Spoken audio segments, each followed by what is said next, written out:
Bismillahirrahmanirrahim. Assalamualaikum warahmatullahi wabarakatuh. Alhamdulillah. Wassalatu wassalamu ala rasulillah wa ala alihi wa sahbihi wa man wala wa ba'du. Saya ibadallah, usi nafsi wa iyyakum bitaqwallahi faqad fazal muttaqun. Fala tamutunna illa wa antum muslimun. Faqala ta'ala يا أيها الذين آمنوا اتقوا الله حق تقاته ولا تموتن إلا وأنتم مسلمون. Saudara-saudariku hadirin sekalian, terkhusus barangkali seluruh dari stakeholder PT Pertamina EP, khususnya Pak Nanang Abdul Manaf, sahabat kami. Beliau sempat bersama di Libya dulu, 3 tahun terakhir tidak berjumpa. Alhamdulillah, semoga beliau dan jajaran semuanya disehatkan oleh Allah Subhanahu wa taala. Pak Alfian, Pak Khalid, ya dan seluruhnya dan hadirin sekalian tanpa kecuali saya bermohon pada Allah Subhanahu wa taala semoga kita senantiasa dirahmati, diberkahi dan dimudahkan oleh Allah Subhanahu wa taala. Alhamdulillah, kita baru saja menunaikan salat zuhur berjamaah. Semoga salat kita diterima oleh Allah Subhanahu wa taala. Ada 2 hal yang paling penting tentang sholat ini yang ditekankan dalam Al-Quran. Pertama, kenapa sholat begitu penting ditunaikan? Karena ia akan menjadi pembeda antara Khalik dengan makhluk. Jadi kalau kita ingin bedakan Tuhan dengan hamba, maka di antara titik penting perbedaannya, kata Allah langsung itu terletak pada aspek ibadah, khususnya sholat. Karena itu ketika Nabi Musa alaihi salam berkenan kemudian langsung diperintahkan oleh Allah sehingga disebut dengan kalimullah yang diajak bicara dan diperkenalkan tentang esensi ketuhanan Allah, maka disebutkan perintah langsung oleh Allah untuk menyembahnya dalam bentuk salat. Al-Quran surah ke-20 Thaha ayat ke-14. Kata Allah, innani anallahu la ilaha illa ana fa'budni wa aqimis salata li dzikri. Ya Musa, tidak ada Tuhan kata Allah selain saya. Ya maka jika engkau telah tahu saya Tuhan, bedanya Tuhan dengan makhluk, fa'budni, maka kewajiban engkau sebagai makhluk menyembah saya. Bagaimana caranya ya Allah, kata Musa? Kata Allah, wa aqimis salata, rahmatullah, wa aqimis salata li dzikri. Maka cara menyembahku itu adalah dengan salat. Karena itu semua nabi dan rasul, bahkan sebelum Nabi Muhammad SAW diperintahkan oleh Allah untuk mengajak umatnya seluruhnya untuk sholat. Ya, Nabi Isa alaihissalam sholat. Anda buka Quran surah 19 Maryam ayat 31 sampai 33. Nabi Ismail alaihissalam, ya kakeknya Nabi ke-29, sholat. Bahkan meminta keluarganya sholat. Quran surah ke-19 ayat 55. Wa kana ya'muru ahlahu bis salat. Nabi Zakaria, saudaranya Imran, sholat. Quran surah ketiga, ya, ayat ke-38 sampai dengan 39. Ayat 39-nya tegas mengatakan, "Fanadathu malaika wa huwa qa'imun yusalli fil mihrab."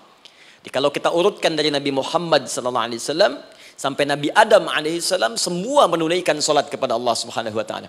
Ya Muhammad bin Abdullah bin Abdul Muttalib bin Hashim bin Abdul Manaf bin Qusay bin Murrah bin Kilab bin Ka'ab bin Ghalib bin Fihir bin Malik bin Nadar bin Kinana bin Khuzaimah bin Mudrikah bin Ilyas bin Nizar bin Mudar bin Ma'ad bin Adnan bin Addi bin Adri bin Muqawwam bin Nagur bin Tarikh bin Ya'rub bin Yasjub bin Nabit bin Ismail alaihissalam bin Ibrahim alaihissalam bin Azar atau bin Nahur bin Abir bin Kinan bin Arfakhshad bin Sam bin Nuh alaihissalam bin Mihlail Matushala bin Kinan bin Anwas bin Thith bin Adam alaihissalam. Dari Nabi Muhammad SAW sampai Nabi Adam semua salat. Coba ulangi. Nanti dalil singkatnya dari Quran surah keempat ayat 163 paling kiri sebelah atas di mushaf. Inna auhayna ilaika kama auhayna ila Nuhin wan nabiyyin min ba'di. Muhammad, apa yang kami telah wahyukan kepadamu sudah pernah pula kami sampaikan kepada Nuh alaihissalam dan nabi-nabi setelahnya. Kenapa tidak disebutkan Adam sebelumnya? Karena Adam itu nabi bukan rasul. Nabi diberikan risalah untuk pribadi dan kalangan dekatnya, rasul diberikan risalah tugas untuk mengajak umat. Kenapa Nabi Adam bukan rasul? Karena zaman Nabi Adam belum ada umat. Siapa yang mau diajak? Ya? Ini bagian pertama. Jadi kalau kita hari ini masih mendapat kesempatan sholat, alhamdulillah, ini artinya sampai hari ini kita masih benar-benar manusia. Kan kalau ada orang yang kemudian tidak mau beribadah apalagi sholat, terkhusus ketika dia beriman, maka penting dipertanyakan, masihkah ada iman dalam dirinya? Karena itu kata Allah dalam Al-Quran, surah ke-8 ayat yang kedua, aku akan perdengarkan namaku, sehingga ketika disebutkan itu, kita bisa menguji adakah getaran iman dalam jiwa kita. Quran surah 8 Al-Anfal ayat kedua. Innamal mu'minuna alladzina idza dzukirallahu wajilat qulubuhum. Sungguh orang yang masih punya iman itu, kalau diperdengarkan nama Allah kepadanya, akan ada getaran dalam jiwanya. Karena itu setiap hari 5 kali diperdengarkan nama Allah. Untuk menguji di jiwa kita masih ada iman tidak? Bahkan dari bangun tidur, bayangkan waktunya dibagi sempurna persis. Dari mulai subuh baru bangun, menjelang ke siang, mau berakhir siang ke sore, sore pindah ke maghrib, hilang kemudian muncul gelap malam. 5 kali persis dibagi waktu. Diperdengarkan untuk menguji. Kira-kira setelah subuh siang masih ada nggak iman? Sore masih ada nggak? Ya Allahu Akbar, Allahu Akbar. Karena itu kalau iman masih ada melekat di jiwa kita, demi Allah saya katakan, begitu kita mendengar suara azan, pasti hati kita akan mengatakan, Allahu Akbar, Allahu Akbar. Wih, sudah azannya. Pernah begitu? Ya, walaupun mungkin setelah selesai, La ilaha illallah, baru azan, belum qomat. Ya, itu normal, gak apa-apa. Yang penting iman masih ada. Nah, ini menunjukkan ada getaran dalam jiwa. Satu itu. Yang kedua, ini yang jarang dimanfaatkan teman-teman. Jadi seringkali sholat dimaknai pada ibadah formal bagian pertama saja. Adapun yang keduanya, ini yang jarang digali. Padahal sekali saja dalam sehari, itu 5 kali Allah menunggu kita.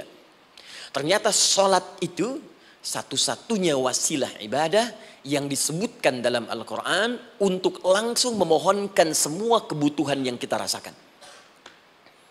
Bahkan sebelum kita diminta sholat, itu kalimat pertamanya bukan ibadahnya. Kata Allah, kau punya masalah apa? Sedang butuh apa? Sedang punya problem apa?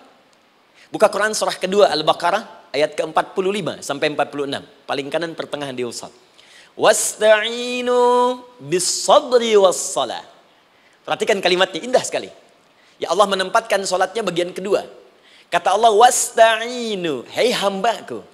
Jika kalian punya persoalan dalam kehidupan, maka, perhatikan kalimatnya baik-baik, wasta'inu, mintakan solusinya kepadaku. Jadi kalau sedang punya masalah, bukan bikin status. Gak akan selesai. Sedang eksplorasi minyak, gak keluar-keluar, bikin status. Duh, susah sekali yang ngebornya. Gak akan selesai.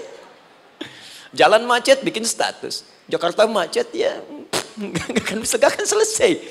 Ya, apa yang harus dilakukan kata Allah? Jika Anda beriman kepadaku, yakin denganku, maka wasta'inu, punya persoalan minta kepada Allah. Caranya bagaimana? Satu, bis-sabri. Terima dulu masalah itu, jangan dikeluhkan. Kaidah lain muncul, karena mustahil saya akan titipkan persoalan kalau tidak Anda mampu mengatasinya. Kaidah Quran surah kedua ayat 286, kita hafal ayatnya. La yukallifullahu nafsan illa usaha. Perhatikan kaidahnya. Allah tidak mungkin menguji seorang hamba di luar batas kemampuannya. Jadi kalau kita sedang punya ujian di rumah kah, pekerjaan kah, kehidupan sosial kah, sebesar apapun ujian itu kata Allah, memang karena Anda yang sanggup. Kalau nggak sanggup gak akan diuji. Di ujian itu berbanding lurus dengan kemampuan. Mustahil seorang hamba diuji di luar batas kemampuannya. Jadi kalau Anda sekarang pun sedang punya masalah sebesar apapun, kata Allah, memang cuma kamu yang sanggup, yang lain tidak.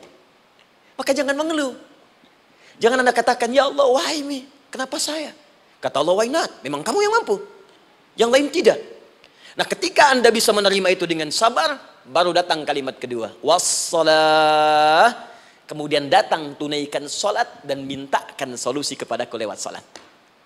Ya, sedikit ya. Lihat sini. Saya berikan sedikit uraian Al-Quran. Saya boleh menulis ini? Boleh ya? Ibu, maaf, agak jauh. Ibu kelihatan ini? Oh, belum saya tulis. Bagaimana bisa kelihatan? Luar biasa. Cuma di Pertamina, belum ditulis udah kelihatan. Maaf, lihat sini. Wasta'inu. Baik, ya. Saya ingin sedikit sekali. Ini redaksi Quran itu indah sekali diksinya. Wasta'inu. Lihat sini. Kata Allah, jika Anda punya persoalan dalam hidup, maka mintakan solusi. Terima dulu masalahnya dengan sabar, karena kita dipercaya oleh Allah. Gini, cara memahaminya. Allah aja percaya dengan kita. Masa kita nggak percaya diri? Allah yakin dengan kita, kita mampu. Masa kita nggak yakin? Terima dengan sabar. Kemudian wassalah, mintakan solusinya lewat salat. Kata perintahnya dibuka dengan kalimat wasta'inu. Kalau kita ingin rubah kata perintah ini, fi'il amr, ingin dirubah ke dalam bentuk permohonan, minta, maka rubah kalimatnya menjadi nasta'in. Lihat, nasta'in. Baik. Wasta'inu, kata Allah, kalian punya persoalan, ayo minta solusi padaku. Terus kita pengen minta, ya Allah, kami ingin minta. Maka dalam bahasa Arab, kalau kita ingin merubah kalimat ini ke dalam bentuk permintaan, kita katakan nasta'in. Saya tanya pada Anda, pernah nggak dalam sholat kita mengucapkan kalimat nasta'in? Ada? Masih ingat? Baik, apa kalimatnya?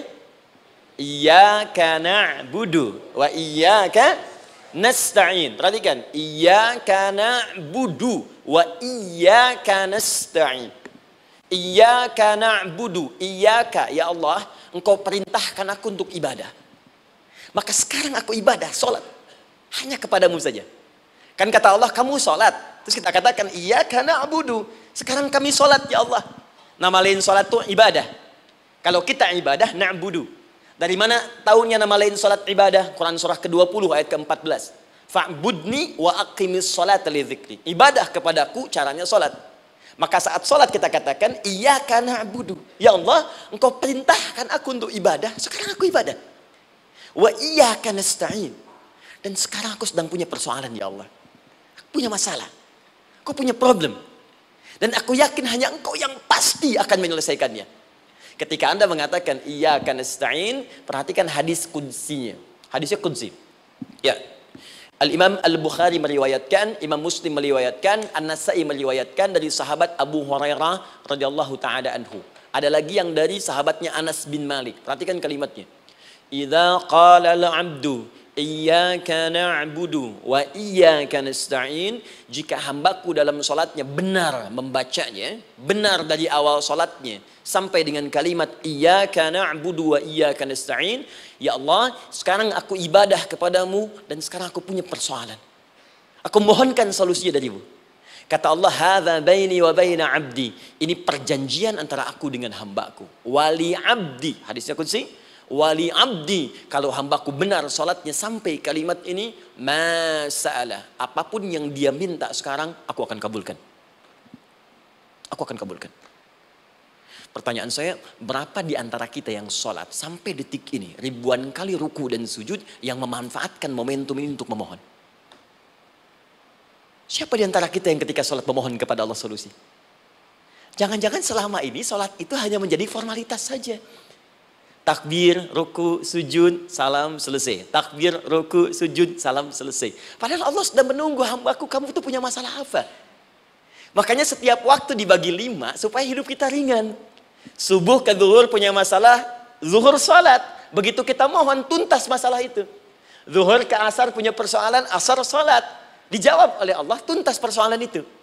Karena itu semua nabi dan rasul, bahkan orang soleh, ketika punya persoalan dalam hidupnya, even itu hanya menulis karya ilmiah, maka mereka akan memulai dengan sholat dan minta kepada Allah Subhanahu Wa Taala. Teman-teman kenal Nabi Zakaria? Bagus. Baik, di sana belum tulis, sudah kelihatan. Sini kenal Nabi Zakaria, alhamdulillah. Tapi nggak apa-apa. Saya ke Sukabumi, Pak. Ada yang kenal Fir'aun? Kenal Fir'aun, kenal, bagus. Sukabumi hubun dunia, suka itu hubun, bumi itu dunia. Baik. Teman-teman, Nabi Zakaria itu diuji oleh Allah. Maaf, belum punya keturunan. Dan semua nabi punya ujian. Jadi jangankan kita, nabi aja yang jelas surganya punya ujian. Ya, Anda pernah sakit, Nabi Ayub sakitnya lebih parah dari kita. Ya, Anda di keluarga belum ada keturunan, Nabi Zakaria pernah lebih daripada kita. Sampai rambutnya memutih, fisiknya sudah letih, dan menurut medis, maaf sekali, istrinya divonis tidak mungkin punya keturunan, monofus dan mandul, mustahil. Secara klinis gak mungkin, secara medis tidak mungkin. Maka Allah tunjukkan satu isyarat yang sangat luar biasa. Jika Anda mendapati situasi makhluk mengatakan ini mustahil dan sudah angkat tangan, ini tanda pertama dari Allah, langsung tinggalkan pendapat manusia, langsung memohon kepada Allah. Maka turunlah beritanya di Quran surah ketiga Ali Imran ayat 38 sampai 39. Paling kanan sebelah atas di mushaf. Sekarang perhatikan kalimatnya, saya mau sambungkan dengan Al-Fatihah tadi. Hunalika da'a Zakaria rabbah. Di mihrabnya Nabi Zakaria salat bermohon kepada Allah. Qala rabbi habli min ladunka dzurriyyatan thayyibah. Kemudian ia berdoa, Rabbi habli, ya Allah yang maha memberi tanpa batas. Ini adab pertama, kalau teman-teman mau berdoa, sebut nama Allah sesuai dengan hajat kebutuhan kita. Itu yang disebut dengan Al-Asma'ul Husna. Di Asma'ul Husna itu bukan nama-nama indah yang sekedar dihafal, bukan. Tapi nama yang diberikan oleh Allah sesuai dengan kebutuhan hidup kita. Dalilnya Quran surah ke-17 ayat 110. Ya, paling kanan sebelah atas di mushaf, ke pertengahan. Ya, kata Allah, Qulid Allah. Jika Anda punya persoalan, sebut nama Allah. Allah Awir Rahman atau Ar-Rahman. Ayyamma tad'u, tapi kalau Anda ingin spesifik meminta, falahul asmaul husna. Pilih nama Allah, ia punya nama-nama yang indah sesuai kebutuhan kita. Jadi kalau teman-teman misalnya minta kelancaran rezeki, sebut ya Allah ya Razzaq. Anak mau ujian, ya Allah ya Al-Alim. Di proyek misalnya ada hambatan, ada gangguan, ya Allah ya Al-Jabbar ya Al-Malik. Ingin mudah mengatasi ujian, ya Allah ya Sabar. Minta. Ya, jangan semuanya disebutkan, nanti jadi beban. Ya, Allahumma ya Rahman ya Al-Malik ya Al-Quddus ya Sabar, gitu kan? Yang tadinya nggak punya masalah jadi punya masalah, gitu kan? Pilih salah satu.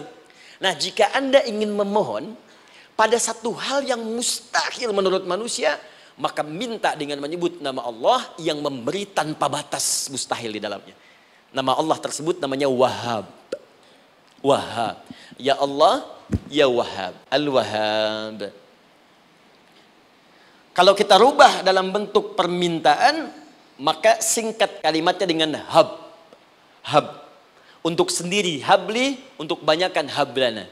Rabbana hablana min azwajina wa dzurriyyatina qurrata a'yun. Nabi Zakaria minta karena sendiri yang mengalami situasi itu, maka beliau katakan, Rabbi habli. Ya Allah, habli min ladunka. Ya Allah yang tak punya batas dalam pemberian.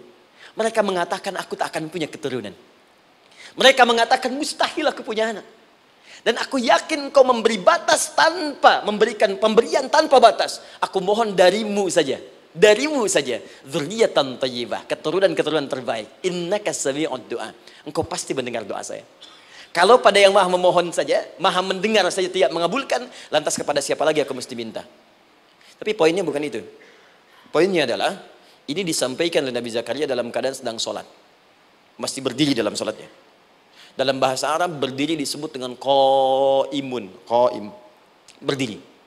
Sedang sholat disebut dengan yusolli. Perhatikan ayat 39-nya. Fanadathul malaikatu wa huwa qaimun yusolli fil mihrab. Maka seketika ketika doanya selesai dipanjatkan, sholatnya belum selesai. Doanya selesai dipanjatkan, seketika datang malaikat menyampaikan, kamu dapat kabar gembira, Anda akan punya anak, bahkan namanya langsung diberikan oleh Allah, Yahya, artinya hidup. Yang mustahil menurut manusia, lahir dari rahim seorang perempuan yang divonis monopos dan mandul, kata Allah, bagiku yang gak ada yang mustahil. Jadi dan hidup dia. Kapan itu terjadi? Masih sholat dan belum selesai dalam sholatnya, dalam keadaan berdiri. Sekarang saya tanya Anda, kita membaca iyyaka na'budu wa iyyaka nasta'in dalam keadaan ruku atau sujud? Sujud, berdiri. Berdiri teman-teman. Betul kan? Dalam keadaan berdiri saat baca Al-Fatihah. Iyyaka na'budu wa saat kita mengatakan wa iyyaka nasta'in, Allah balik bertanya, apa yang kamu butuhkan? Nabi Zakaria itu sholat dulu baru minta. Kita umat Nabi Muhammad karena keutamaan nabinya, sebelum sholat dah ditunggu. Butuh apa? Mau minta apa? Karena itu saya ingin katakan, ayo manfaatkan momentum sholat ini. Jangan sekedar kita kemudian tunaikan formalitas, tapi kita tidak mendapatkan keuntungannya. Ayo, semuanya. Dari mulai takbir sudah ada doa. Ruku ada doa. Bahkan sujud kita bisa perbanyak dalam bahasa hati kita untuk memohon kepada Allah Subhanahu Wa Taala.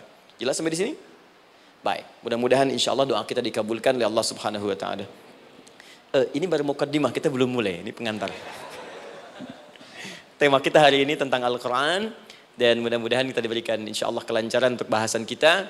Dan topik ini insya Allah akan memberikan banyak manfaat dari apa yang kita kerjakan dalam keseharian kita. Saya mohon izin untuk melambatkan bacaan karena tadi hanya mengantarkan saja.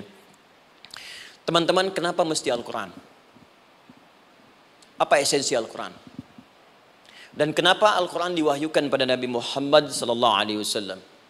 Apakah khusus untuk sekedar dibaca? Atau ada satu nilai yang sangat penting yang justru itu mengandung nilai mukjizat yang paling dalam dari Al-Quran? Yuk kita mulai dengan Al-Quran surah kedua Al-Baqarah ayat ke-38. Paling kanan sebelah atas. Disambungkan dengan Quran surah kedua ayat 185. Paling kiri pertengahan di mushaf. Quran surah kedua ayat 38 dengan Quran surah kedua ayat 185. Saya mulai dari kisah Nabi Adam. Saya pelan-pelan. Nabi Adam saat diciptakan oleh Allah, kemudian diberikan informasi bahwa beliau akan bertugas di bumi, beraktivitas di bumi.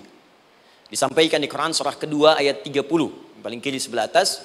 Wa idh qala rabbuka lil malaikati inni ja'ilun fil ardi khalifah. Kata Allah, dan pelajari, ingat ketika kami menyampaikan pada para malaikat, kami akan menugaskan satu makhluk manusia namanya Adam di bumi tugasnya. Untuk menjalani hidup di bumi. Nah, secara singkat, setelah Nabi Adam turun ke bumi di awal masa bersama Sayyidah Hawa, ya alaihi wassalam, maka ternyata bersamaan dengan turunnya Adam dan Hawa ke bumi itu, mereka berdua dibekali petunjuk. Yang dengan petunjuk itu, ini yang dahsyat.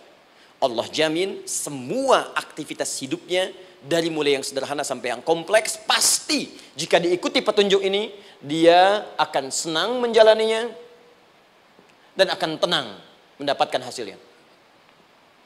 Ya, perhatikan kalimatnya. Quran surah kedua ayat 38. Fokus. Qul nahbitu minha jami'a. Kata Allah, sekarang tiba saatnya. Adam, Hawa, turun kalian ke bumi. Kalau setan kita tinggalkan aja ya. Ini kita bahas Adam dulu. Turun kalian semua ke bumi. Fa imma ya'tiyannakum minni huda. Maka nanti sejak kalian tiba di bumi itu, aku akan turunkan satu petunjuk disebut dengan hudan namanya. Hudan. Fokus. Faman tabi'a hudaya, maka jika Anda dan keturunanmu mengikuti semua detil di petunjuk ini, fala khaufun 'alaihim wala hum yahzanun, maka aku pastikan engkau dan seluruh keturunanmu akan menjalani hidup di muka bumi dengan tenang dan senang. Fala khauf, khauf itu gelisah, takut. Lawan dari takut apa? Tenang. Lawan dari gelisah, tenang. Kata Allah, jika Anda mengikuti tuntunan hidup yang ini, maka saya jamin semua hidupmu tenang. Walahum yahzanun, dan saya pastikan selama hidup di muka bumi itu, kalian tidak akan pernah bersedih. Senang. Lawan sedih, itu senang.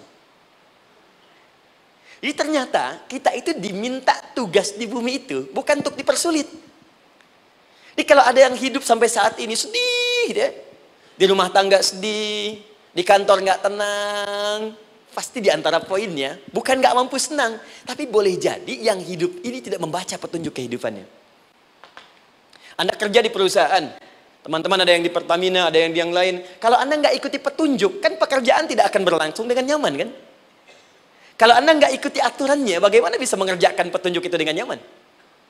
Maka apalagi hidup yang kompleks, kata Allah, sejak Adam saya turunkan, sudah ada petunjuk kehidupan. Saya namakan dengan hudan.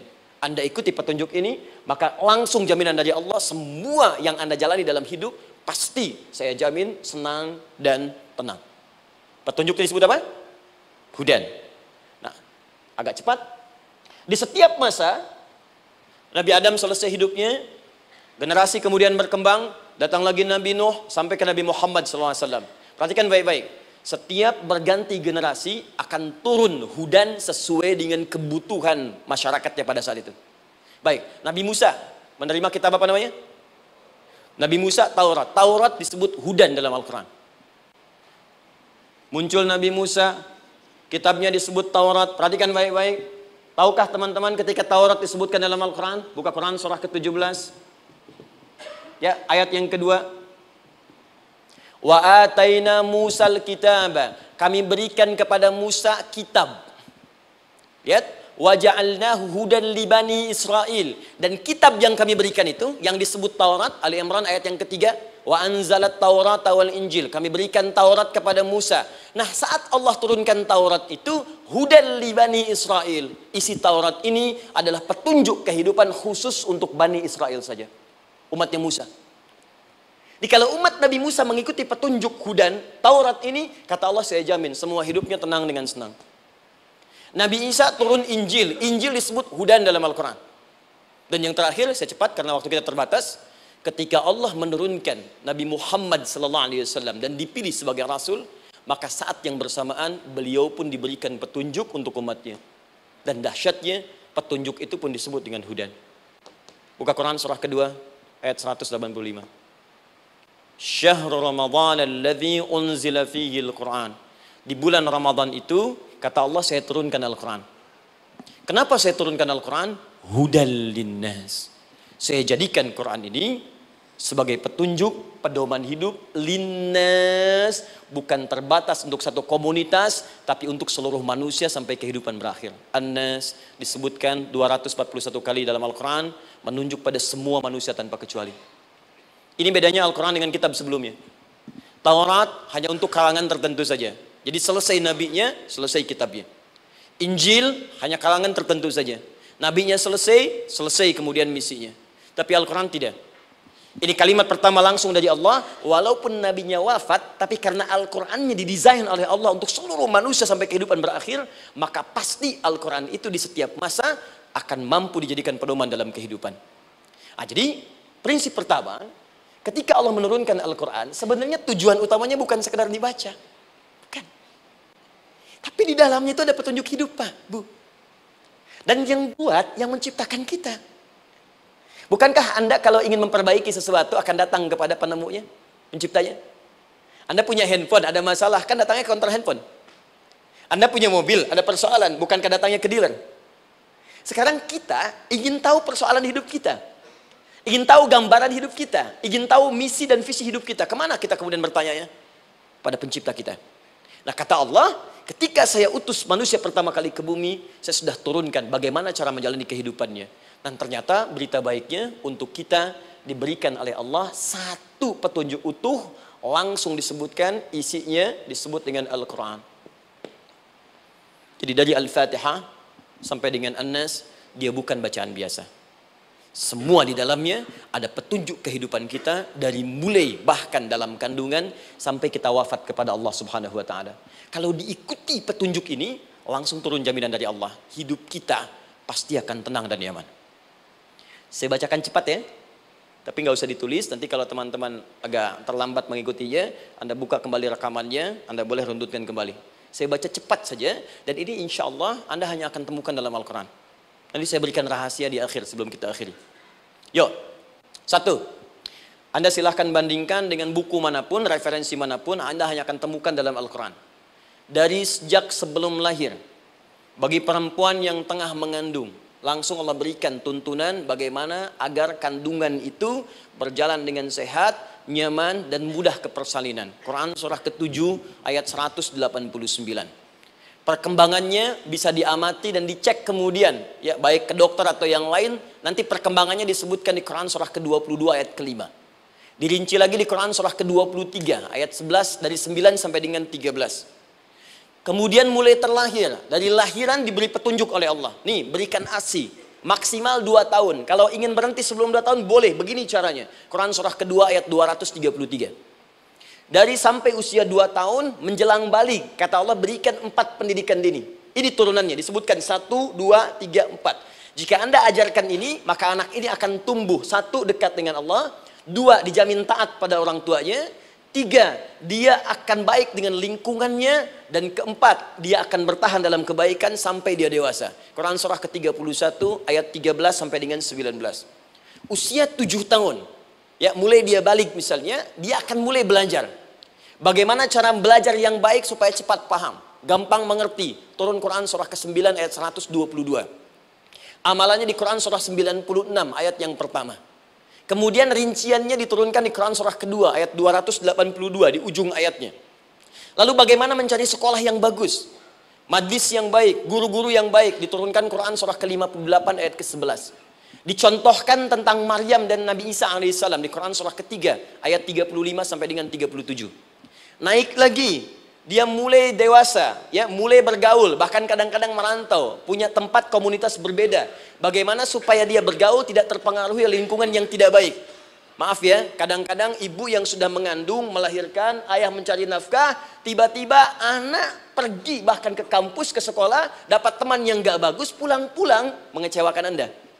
Dan bagaimana menemukan tempat-tempat yang baik untuk bisa menjaga perilaku anak ini? Ditemukan nanti di Quran surah ke-49 ayat ke-13-nya. Dirinci perkembangannya di Quran surah ke-12 Yusuf ayat 2 sampai dengan ayat 29-nya. Sampai ketika dia akan mulai kemudian menikah. Kata Allah, pilih pasangan yang baik dengan ta'aruf, berikan mahar yang sempurna. Quran surah ke-4 ayat ke-4. Kemudian dia mulai menikah. Kata Allah, sebelum menikah, pelajari dulu fikih nikah. Banyak orang yang menikah tapi karena tidak belajar tentang persoalan rumah tangga, apa yang akan terjadi di rumah tangganya. Detil Pak, Bu. Kata Allah, ini kalau kamu berbuat begini akan ada miskomunikasi. Kalau ada miskomunikasi persoalannya akan begini, solusinya begini. Maka diturunkan dasarnya di Quran surah ke-30 ayat 21, detilnya di Quran surah ke-4 ayat 34 sampai dengan 35. Paling kiri sebelah atas sampai dengan ke tengahnya. Anda berlanjut, diterangkan oleh Allah, hei, tugas suami saat mulai pertama kali menikah, maka tugas yang pertama siapkan untuk mencari nafkah. Bagaimana caranya ya Allah? Diturunkan oleh Allah. Satu, jangan takut kehilangan rizki. Jangan pernah mencuri. Jangan pernah ngambil punya orang. Karena punya kamu akan saya berikan sempurna. Kamu ngambil punya orang, maka kamu akan menyulitkan diri sendiri. Itu akan dikembalikan pada yang berhak. Ya, turun Quran surah ke-51 ayat 22. Dirinci, begini cara nyarinya. Quran surah kedua ayat 168. Kalau Anda ingin cepat baru bergerak, rizkinya sudah dapat. Quran surah kedua ayat 172. Ada yang dahsyat, dia belum keluar, rizkinya yang mendatangi dia. Jadi nanti di Al-Quran ada 8 jenis rizki. Di antara yang paling hebat, ada yang belum Anda datang, rizkinya sudah menjemput.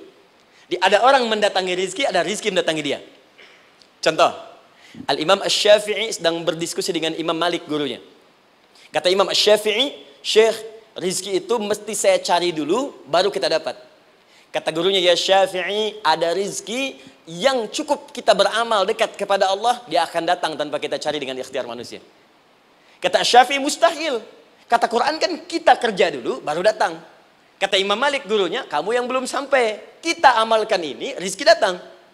Maka berhenti sampai di situ, Imam Syafi'i pamit, di jalan tiba-tiba, beliau mendapati ada panen anggur, Pak, Bu. Terus dipanggil sama yang punya kebun.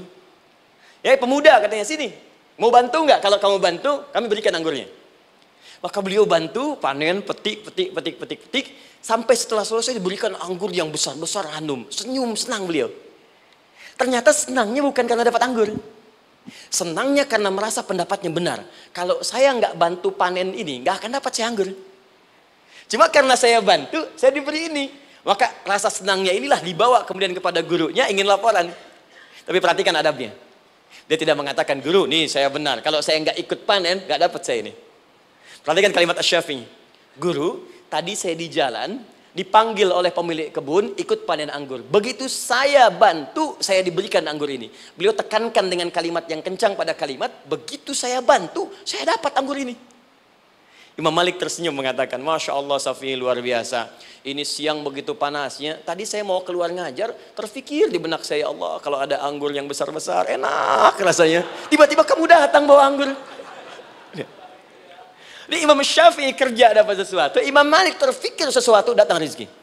Itu ada di Quran surah ke-7, teman-teman, ayat ke-96, paling kanan sebelah atas di mushafnya. Baik, teruskan dulu. Ya, Anda dalam mencari kerja, ingat, kalau Allah yang sampaikan pasti terjadi. Jangan dikira mudah. Kata Allah akan ada persaingan, akan ada kadang-kadang singgungan, akan ada tantangan. Maka mulai petakan tantangan apa yang akan Anda lalui saat Anda mulai mencari nafkah itu. Maka turun Quran surah kedua ayat 214. Paling kanan sebelah bawah.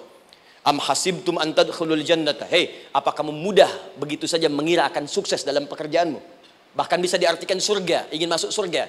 Walamma ya'tikum mathalul ladzina khalau min qablikum. Sebelum engkau diuji seperti orang sukses dulu pernah sukses. Lihat mereka. Nggak ada orang sukses yang instan. Cuman balikan telapak tangan dapat, tidak. Kata Allah, lihat orang-orang dulu. Lihat orang-orang hebat dulu, bagaimana mereka bisa kaya, bisa sukses, bisa punya posisi. Masat umul ba'sa, petakan olehmu tantangan apa yang akan dihadapi saat engkau bekerja itu. Satu, kata Allah ba'sun, ada yang ringan. Ya, ba's. Ba'sa, jamak dari kata ba'sun. Dua, dara. Ini sudah menengah, jamak dari kata durun. Tiga, zilzal. Ini yang paling tinggi puncaknya. Jadi kalau Anda sudah mendapatkan ini, yakinlah. Berarti Anda akan mendapatkan posisi yang tinggi. Karena mustahil orang besar diuji dengan ujian yang kecil. Zilzal. Ini bagian ketiga. Ba'sa, ba'sun. Mulai. Kira-kira tantangan-tantangan ringan apa saja yang akan Anda hadapi? Ya, kalau saya contohkan misalnya dengan contoh yang lain singkat. Anda mau ke masjid, ingin konsisten, mulai hijrah, ingin dekat dengan Allah. Tiba-tiba yang tadinya nggak mau ke masjid, mulai ke masjid, diuji dengan hujan. Hujan kecil, rintik-rintik, shower. Begitu hujan, orang Arab mengatakan kalau hujannya bisa lewat tanpa payung pun, orang Arab mengatakan la ba'sa. La ba'sa ini ringan. Orang kita sambungin, labas. Dari bahasa Arab, lewat. Nah, jadi kalau Anda mau berangkat nih, siap bekerja, siap hadapi tantangan. Baru mau lewat hujan kecil, berarti itu tantangan kecil kita lewati. Macet, petakan, cari jalan yang kemudian sempurna, jalan yang kosong, buka Google-nya, buka Waze-nya, buka map-nya, cari. Jadi kalau pada yang kecil aja belum kita lewati, bagaimana mendapatkan yang besar? Anda mau ke masjid, dikasih hujan kecil, mau berangkat gak jadi. Papa, kenapa gak jadi? Hujan mah, kan ada payung, takut riak. Setelah itu darwa, maaf, tantangan fisik. Kadang-kadang mulai ke fisik, mulai mengganggu. Ya, maaf, dirincikan kemudian oleh Al-Quran. Turun Quran surah ke-21, ayat 87 sampai 88, kisah Nabi Yunus alaihissalam. Yunus beraktivitas, bekerja, bukan berarti nggak ada tantangan. Kadang-kadang dibawa, kadang-kadang diusir, kadang-kadang Anda dapat misalnya proyek, kadang-kadang sudah mulai masukkan tender, tiba-tiba gagal, diserobot orang. Kadang-kadang orang yang dapat, Anda yang ngajukan, itu biasa. Kata Allah itu biasa, bukan cuma Anda, yang lain pun ada. Bukankah Allah ajarkan kisah Sayyidah Hajar alaihissalam dengan Ismail?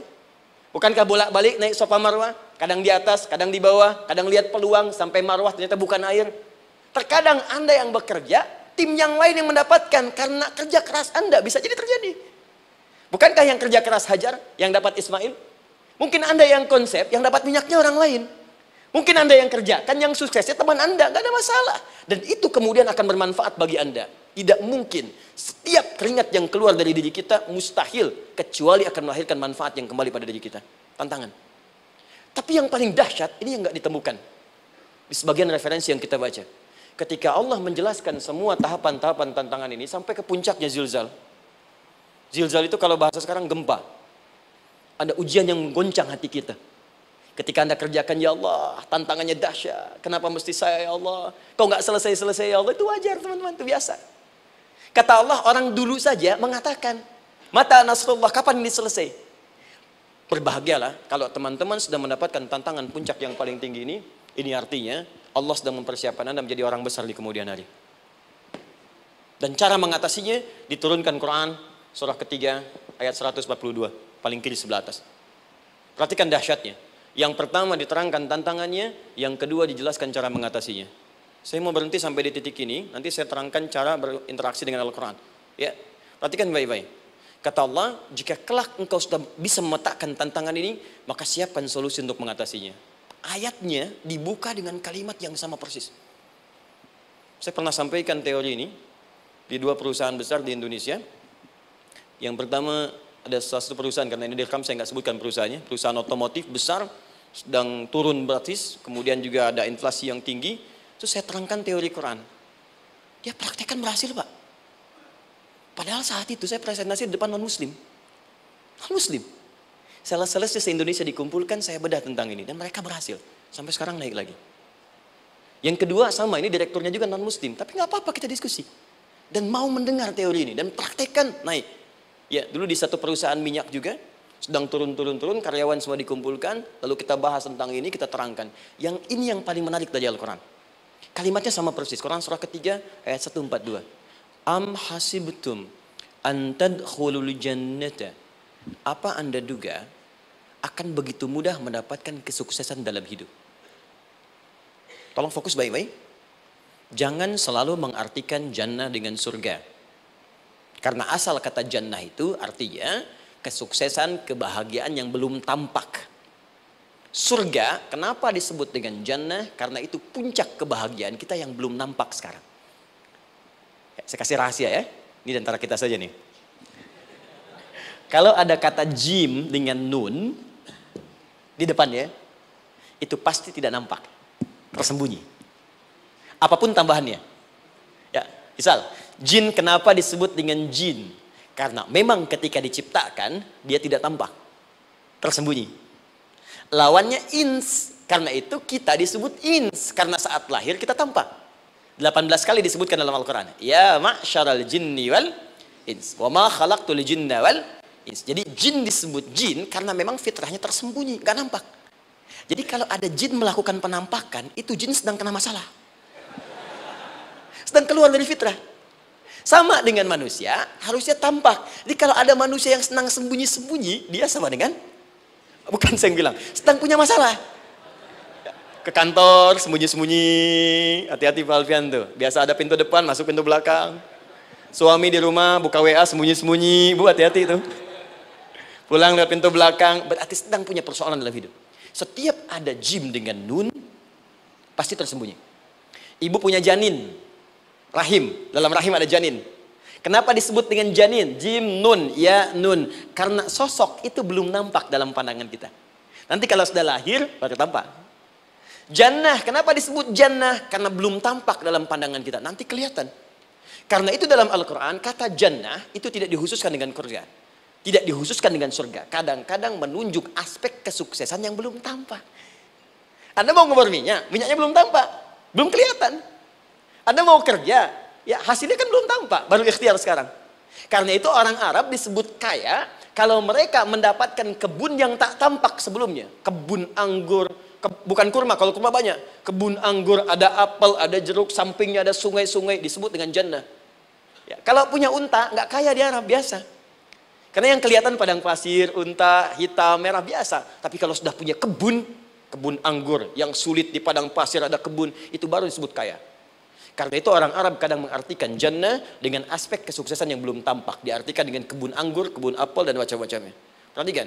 Am hasibtum an tadkhulul jannah. Apa Anda duga ingin sukses itu begitu mudah? Sukses jadi tidak. Walamma ya'lamillahu alladhina jahadu minkum wa ya'lamas sabirin. Perhatikan baik-baik.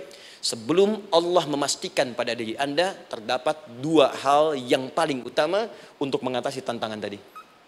Satu, jahadu. Kesungguhan. Serius. Jadi kalau mau sukses, mesti serius. Kerja serius. Cintai pekerjaan Anda. Ya, belajar anak-anak serius. Pastikan belajar dengan serius. Jangan cuma anak-anak duduk paling belakang, nggak pernah nanya, kadang ngantuk, pulang. Ujian, besoknya mau ujian, baru belajar. Ya, sistem SKS, sistem kebut. Ya kadang-kadang sejam Bu, Pak. Saya pernah ada orang di luar ngadu waktu di Libya, Ustadz gimana ini orang Indonesia? Kenapa? Saya belajar 3 bulan, besok mau ujian. Teman antum orang Indonesia pinjam catatan saya, baru semalam. Dia dapat 8, saya 7,5. Saya bilang, Anda belum tahu sistem SKS itu. Baik, ya. Tapi itu bukan solusi, begitu ujian selesai, ilmu lupa. Itu poinnya. Jadi kalau hanya sekedar ilmu dipakai untuk ujian, pada prakteknya nggak akan terpakai.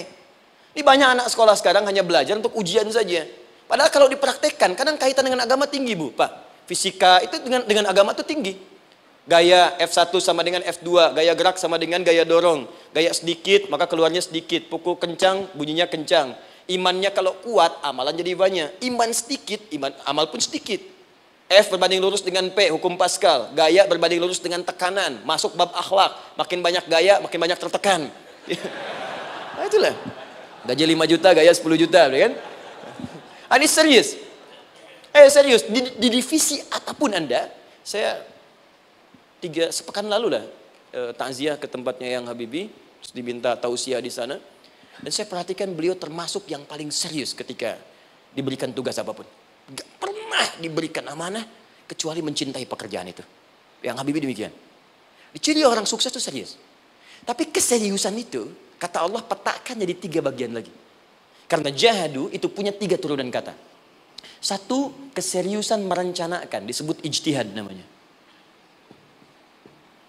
Punya rencana. Mappingnya apa? Stepnya apa? Oke, Anda ingin kerjakan sebuah proyek, baik, proyeknya berlangsung berapa lama?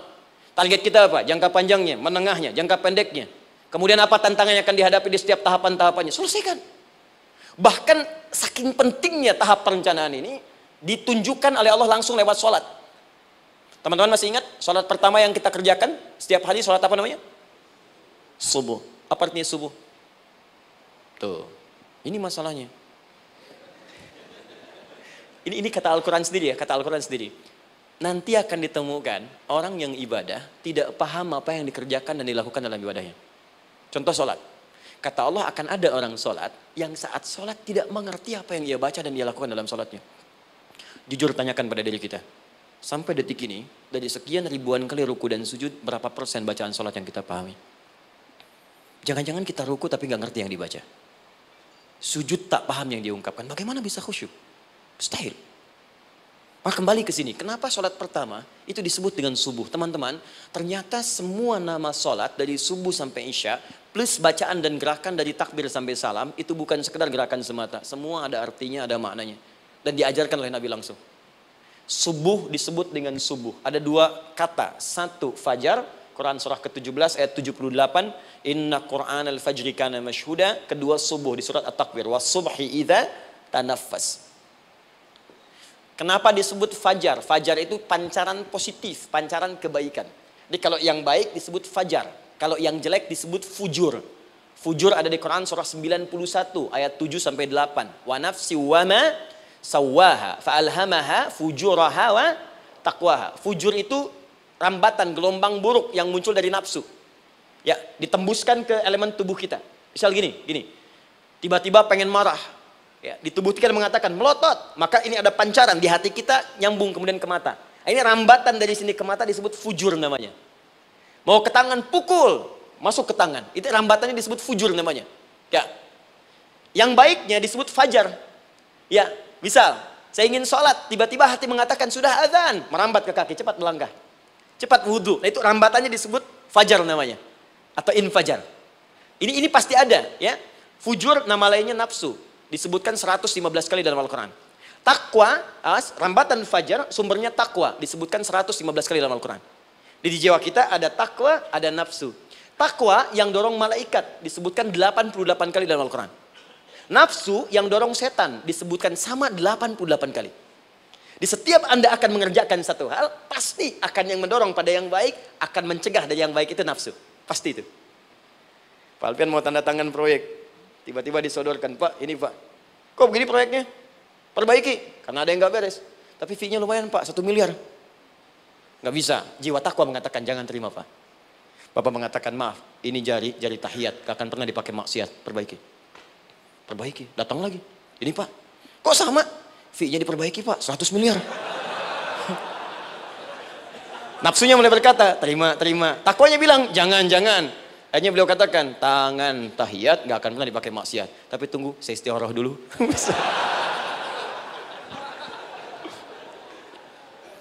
Nah, waktunya, ini salatnya disebut fajar. Kenapa disebut fajar? Karena saat kita tidur, terus dengar suara azan, Allahu Akbar, maka memancar dari iman kita, rambatan untuk merespon suara itu. Bangun kita untuk menunaikan salat. Waktunya disebut subuh.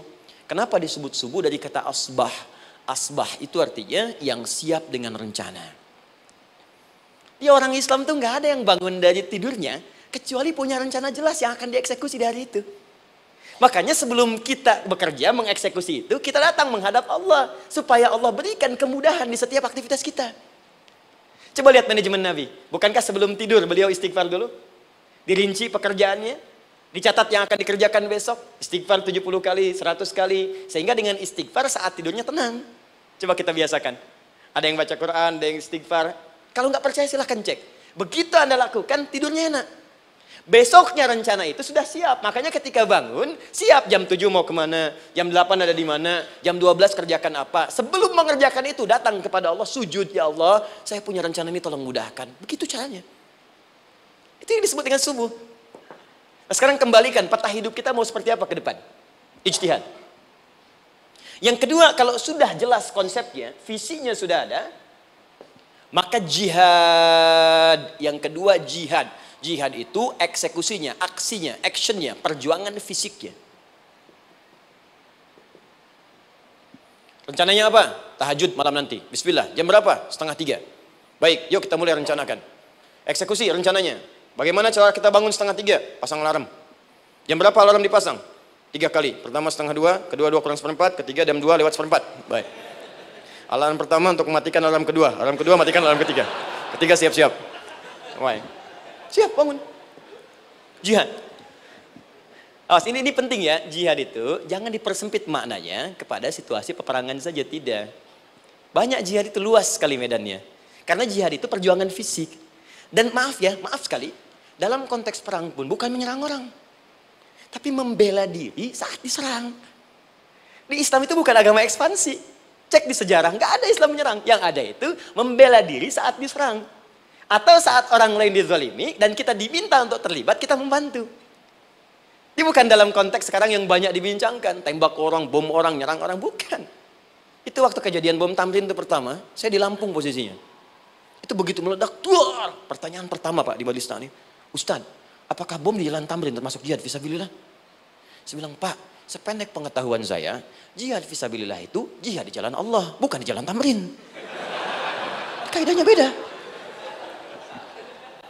Nah, misal mencari nafkah itu jihad. Cari nafkah jihad. Quran surah keempat ayat 34, paling kiri sebelah atas. Tugas pertama ketika menikah kata Allah, ar-rijalu qawwamuna 'alan nisa. Setiap lelaki itu diminta oleh Allah untuk mengatur bagian rumah tangganya. Jadi pemimpin di rumah tangganya. Ya bima faddalallahu ba'dahum 'ala ba'din, karena diberikan kemampuan untuk memimpin. Di pemimpin itu ada di suami. Dan ciri khas pemimpin, Bu, biasanya ciri khas pemimpin apa, Bu? Bukan tegas, bukan. Ciri khas pemimpin itu tidak mau dipimpin. Makanya kalau ada sesuatu, masukkan lewat usulan, jangan beri saran. Kalau saran susah, itu pemimpin. Baik, tapi yang paling luar biasa kata Allah, perhatikan kalimatnya indah sekali. Wa bima anfaqu min amwalihim. Saya berikan tugas untuk mencari nafkah. Ketika seorang lelaki bertugas mencari nafkah, ingat ya, konteks apapun, kalau perempuan nanti bekerja bukan nafkah poinnya. Bisa hobi, ya, bisa aktivitas, tapi nafkah kalau sudah menikah itu ada pada suami. Perempuan tidak. Kalaupun tidak dilarang perempuan bekerja, tidak. Sayyidah Aisyah mengajar, ada yang para sahabiah jadi perawat, ya, ada yang pengajar. Banyak dulu sahabat Nabi yang perempuan mengajar. Ya, kan ada pelajaran-pelajaran khusus perempuan. Ya, ada bagian perawat, ada dokter. Ini kan yang ngandung perempuan, masa yang perisa laki-laki? Ya, ada bagian perempuan tertentu, itu silahkan bekerja boleh. Tapi nafkah laki-laki. Begitu lelaki meniatkan pekerjaannya karena Allah untuk mencari nafkah, itu setiap langkahnya jihad fisabilillah. Wafat, syahid. Maaf ya, apakah selama Anda bekerja sudah diniatkan ibadah? Jangan-jangan cuma kerja aja. Kalau cuma kerja, apa bedanya Anda dengan yang belum beriman? Anda wafat juga. Kerja di gedung yang sama, berangkat menemukan kemacetan yang sama. Apa bedanya iman kita dengan yang lain? Satu, kita pasti wafat, pasti pulang. Dan kita nggak bisa pilih, ya nggak bisa pilih. Antum bisa duluan, saya belakangan mungkin. Atau ditukar, saya belakangan, Anda duluan mungkin. Atau memang saya bisa duluan, ya duluan menyolati Anda. Oke, paham ya? Jadi ibu di rumah jihad, Bu, pada anak, perawat, mengandung itu sudah jihad. Jadi kalau wafat dalam proses saya melahirkan atau sedang mengandung itu syahid. Itu jelas nggak ada perbedaan pendapat. Anak-anak yang sekolah niatkan ibadah, Bu, Pak.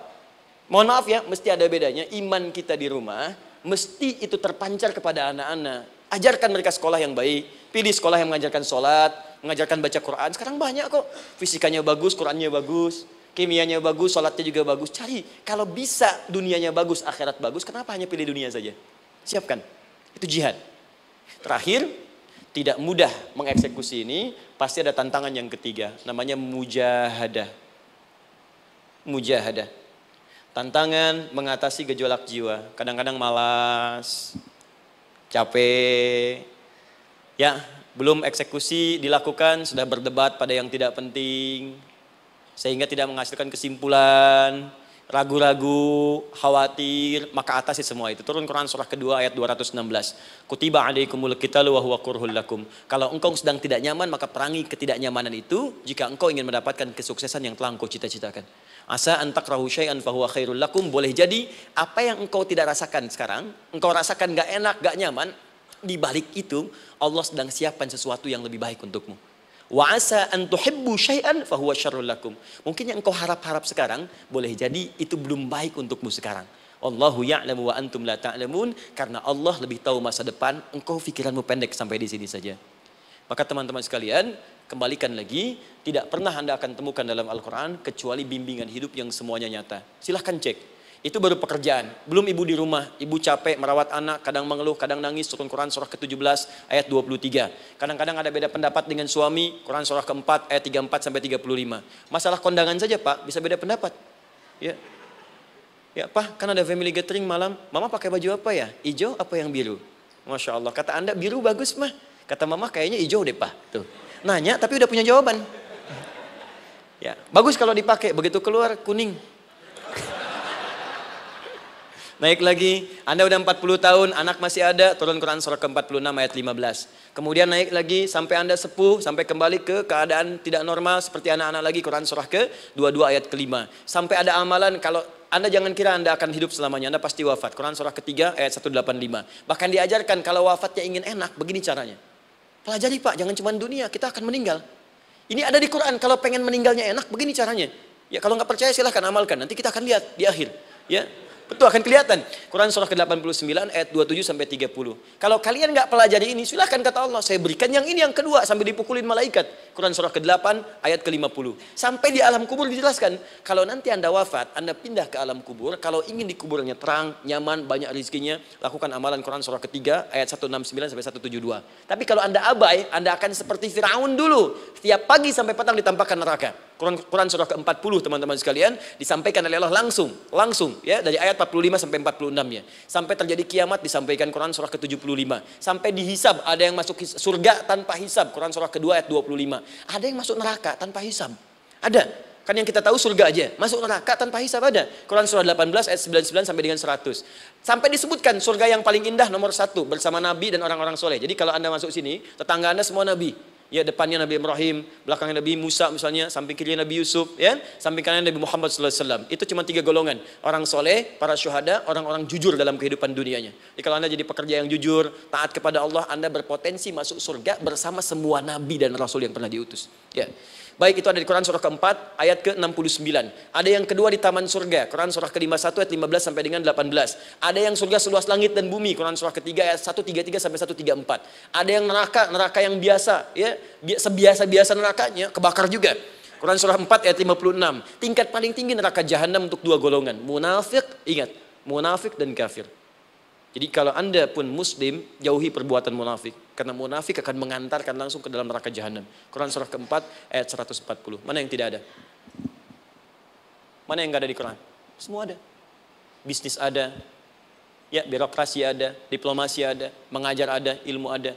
Karena itu saya mau tutup, jika kita ingin benar mengeluarkan petunjuk ini, seperti orang dulu pernah melakukannya, maka kata Allah melalui lisan Rasulullah, turun Quran surah ke-29 ayat ke-45. Satu ini aja kita kerjakan, insya Allah ini akan beda kita rasakan.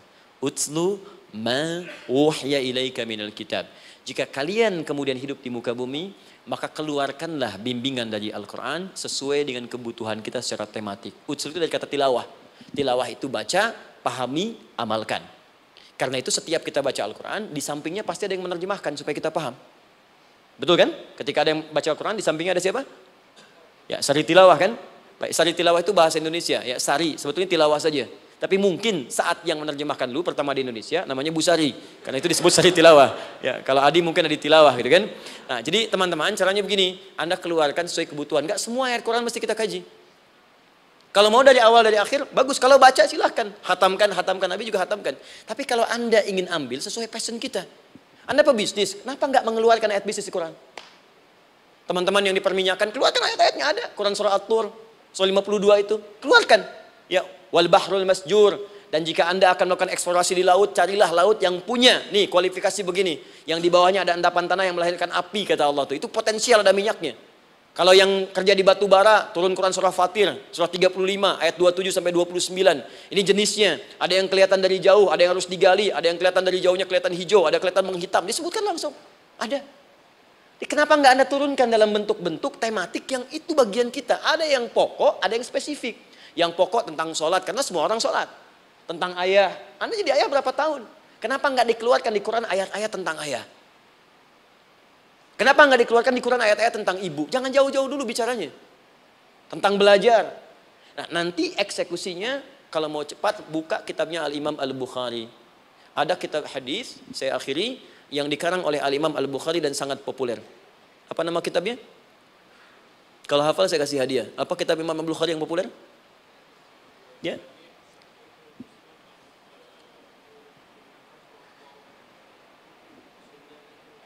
Taib, Anda saya kasih hadiah umrah.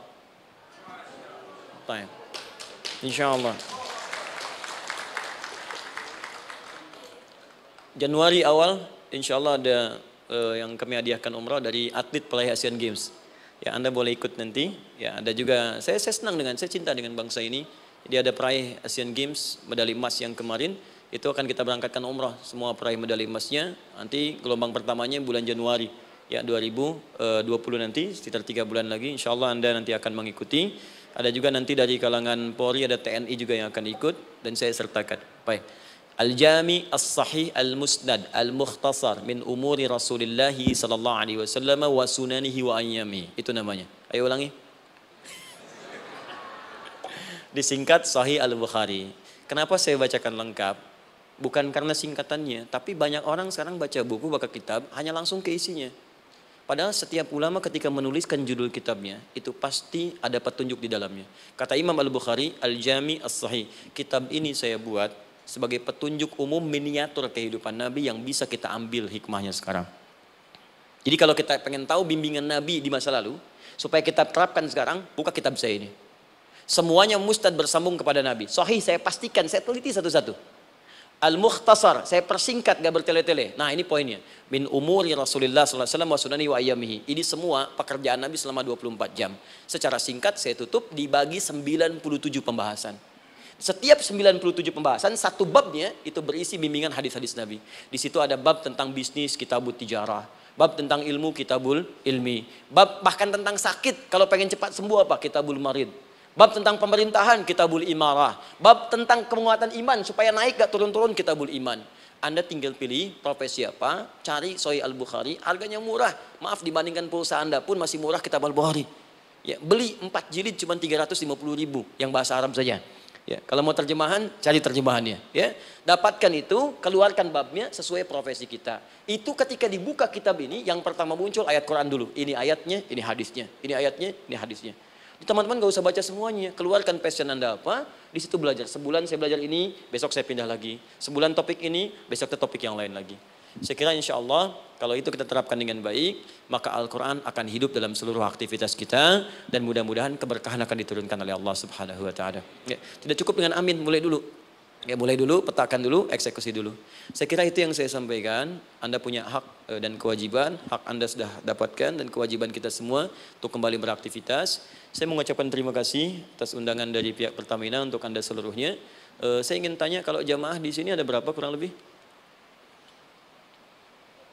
Kurang lebih yang rutin 500 ada 550. Baik, nanti saya hadiahkan mushaf sebanyak 550. Ya, dan itu nanti setiap ada kajian atau zuhur salat Anda bisa baca di sini, baca mushafnya. Kemudian yang kedua, saya nanti berikan buku untuk bacaan. Ya, itu buku yang saya berikan insyaallah tentang manusia. Jangan-jangan selama ini kita jadi manusia, kita tidak tahu mau kemana kita. Ya. Itu saya keluarkan dari Al-Quran langsung, seperti apa Allah menerangkan tentang kemanusiaan kita. Saya juga hadiahkan sejumlah yang sama, 550. Nanti satu orang bisa mendapatkan satu-satu. Dan terakhir barangkali, mau hafal Quran? Oh mau, baik. Alhamdulillah. Alhamdulillah. Saya berikan mushafnya yang spesial. Nanti kita mulai dengan 10 juz dulu ya. Nanti saya berikan At-Taisir yang 10 juz. Itu ada mudah untuk bisa menghafal Quran. Mulai dari 10 juz dulu, nanti bisa disempurnakan. Saya berikan 550 Quran khusus untuk dijadikan sebagai hafalan.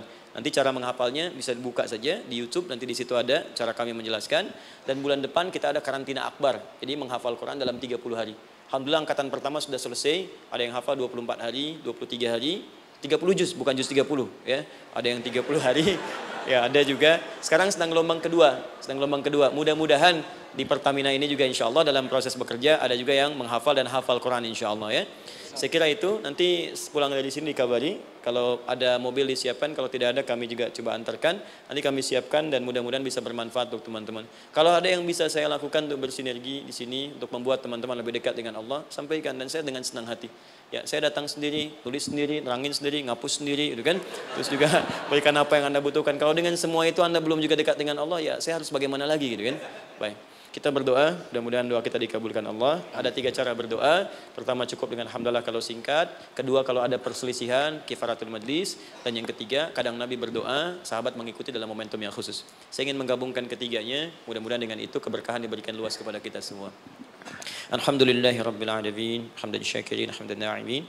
حمدا يوافي نعمه ويكافئ مزيدا يا ربنا لك الحمد ولك الشكر كما ينبغي لجلال وجهك الكريم ولعظيم سلطانك اللهم صل وسلم وبارك على رسولك الكريم نبيك الامين سيدنا محمد وعلى اله وصحبه اجمعين اللهم ربنا لا تدع لنا في مقامنا هذا وفي كل مقام ذنبا الا غفرته ya Allah kami mohon jika ada satupun di antara kami saat ini yang hadir membawa ya Allah dosa-dosa dalam dirinya, jangan biarkan yang meninggalkan tempat ini kecuali Engkau telah ampuni segala dosa-dosanya. Wala hamman illa farajtah. Ya Allah, jika ada di antara kami yang tengah hadir saat ini ada kegelisahan dalam jiwanya, maka mohon jangan biarkan yang meninggalkan tempat ini kecuali Engkau telah tenangkan keadaan hatinya. Allahumma wala asran illa yassartah. Ya Allah, jika ada di antara kami yang tengah mengalami kesulitan baik di pekerjaannya, kehidupan rumah tangganya, maka dengan keikhlasan amalnya, ya Allah angkat dan ringankan segala kesulitannya. Allahumma wala maridan illa syafaitah. Jika ada di antara kami yang tengah Engkau uji dengan penyakit seberat apapun, maka mohon angkat dan sembuhkan segala penyakitnya. Allahumma yassir lana umurana wa la tu'assir alaina. Ya Allah, mudahkan semua urusan kami, jangan berikan kadar ujian yang tidak kami sanggup mengatasinya ya arhamar rahimin. Allahumma alif baina qulubina ati anfusana taqwaha wa zakki anta khairu man zakkaha anta waliyuha wa maulaha. Ya Allah, mohon lembutkan hati kami untuk saling bersaudara dalam kebaikan. Jauhkan kami dari perpecahan ya Allah, dan bersihkan jiwa kami agar kami bersih keadaan jiwa untuk bisa beramal dalam kebaikan dengan mendapatkan ridhamu. Allahumma rabbana atina fid dunya hasanah wa fil akhirati hasanatan wa qina adzabannar. Ya Allah, kami mohon anugerahkan segala kebaikan di muka bumi ini yang mampu kami raih, dan berikan kami segala kemuliaan di akhirat yang mampu kami dapatkan, dan mohon jauhkan kami dari segala ya Allah murka dan neraka-Mu. Allahumma barik lana ya Allah fi ailatina wa fi amalina ya Allah wa fi kulli ya Allah hayatina. Ya Allah, kami mohon anugerahkan keberkahan dalam kehidupan keluarga kami, di kantor, di pekerjaan kami, dan seluruh tahapan kehidupan yang akan kami lalui. Bi fadlika subhana rabbika rabbil izzati amma yasifun wa salamun alal mursalin. Subhanakallahumma wa bihamdika asyhadu an la ilaha illa anta nastaghfiruka wa natubu ilaik wa akhiru da'wana alhamdulillahi rabbil alamin. Thumma assalamu alaikum warahmatullahi wabarakatuh.